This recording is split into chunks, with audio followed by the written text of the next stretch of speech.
Hello বন্ধুরা, আমি রিম্পা। আজ আমি তোমাদের সামনে আবার একটি নতুন রান্নার ভিডিও নিয়ে চলে এসেছি। আজ আমাদের হোম ডেলিভারিতে 25 জনের রান্না ছিল। আজ রান্না ছিল বাঁধাকপি, আলু, বেগুন, সিম, বড়ি, মাছের মাথা দিয়ে বাঁধাকপির ঘন্ট, আর ছিল মাছের ঝোল, আলু দিয়ে কলা দিয়ে মাছের ঝোল। দেখে নাও, ভাত আমাদের রেডি। তারপরে একটা নিরামিষ রান্না যাওয়ার কথা ছিল, তাই কিছুটা ডাল, বেগুন ভাজা আর তাকে বাঁধাকপির ঘন্ট দিয়ে দেওয়া হয়েছে।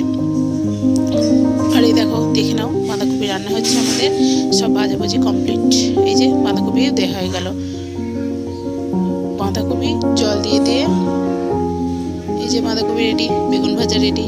আর স্যালাডের জন্য ওরা সর্বদাই আমাদের সঙ্গে লেবু, লঙ্কা, পেঁয়াজ এগুলো নেয়। এই যে একে একে আমরা প্রত্যেকটা মাছ ভেজে নিচ্ছি। মাছ ভেজে নেওয়ার পরে আলুগুলো ভেজে নিলাম লাল লাল করে।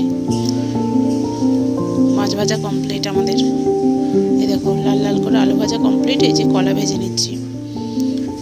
কলা ভেজে নেওয়ার পরে কষিয়ে নিচ্ছি ভালো করে। জল দিয়ে দেওয়া হয়ে গেছে, আমাদের রান্না রেডি।